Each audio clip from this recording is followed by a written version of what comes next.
Hi everyone, this is the news from Western Armenia, especially for you. Israel approves genocide committed against the Armenians Resolution. Declassified CIA files on the Artsakh conflict. Do honest walls still hide their secrets? Ashot Harutyunyan. Mossadegh memories donated to the Genocide Museum. Australia's path to genocide committed against Armenians.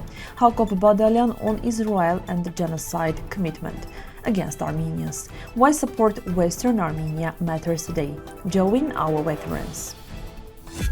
The Israeli government has approved a resolution officially recognizing the genocide against Armenians committed by the Ottoman Empire in Western Armenia. Foreign Minister Gideon Saar said that recognizing the genocide is a moral duty of the Jewish people. The resolution condemns all attempts to deny or distort historical facts. About 1.5 million Armenians were killed and a vast cultural heritage was destroyed.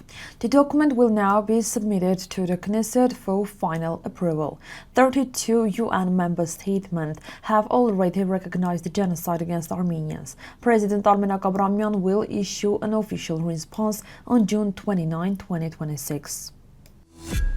A declassified CIA document reveals how Washington viewed the Artsakh conflict in 1988. It states that Armenian-Azerbaijani tensions developed over centuries because of religious, ethnic, and territorial disputes.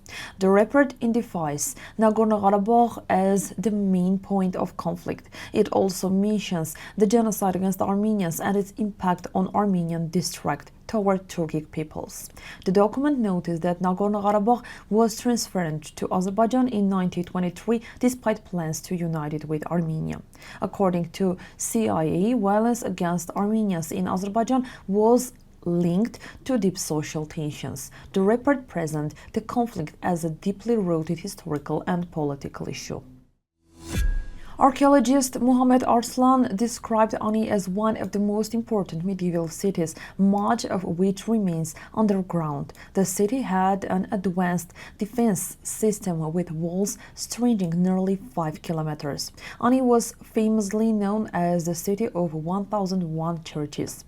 Its 7 gates played both defensive and symbolic roles. The chess gate contains relief created during the Bagratid period, long before the arrival of the Seljuks. Much of Ani's underground structures remain unexplored. Future excavation may reveal new chapters of Armenian medieval history.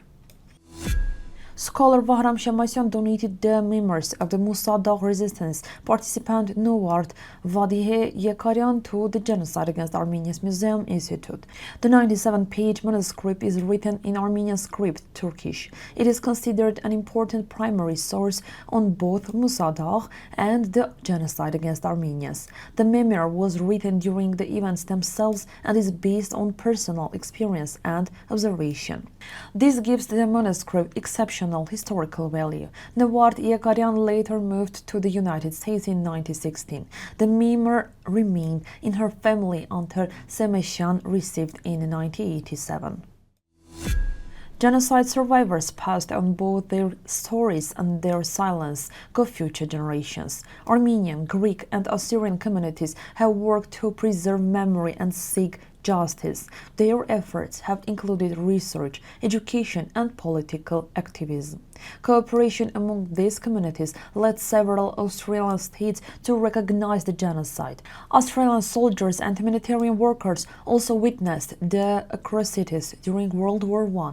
However, Australia has still not officially recognized the genocide against Armenians at the federal level. Community organizations continue their joint struggle for historical justice and recognition. Political commentator Hakob Badalyan criticized the Israeli government's decision. He stated that the Netanyahu administration is incapable of genuine humanitarian action. According to him, it is troubling that those with hands stained by the blood of innocent Gazans are now addressing the memory of the genocide against Armenians victims. These comments were published on Facebook. The statement reflects his personal political opinion on its issue. The television of Western Armenia continues its work by presenting information about the history, present and future of Western Armenia. It also covers political developments considered the republic's institutions. One of its major achievements was launching the Western Armenia weekly newspaper. The television channel says it does not engage in self-promotion and focuses on issues of national importance. It calls on compatriots to support its mission. According to the channel, gather support will strengthen and expand its work.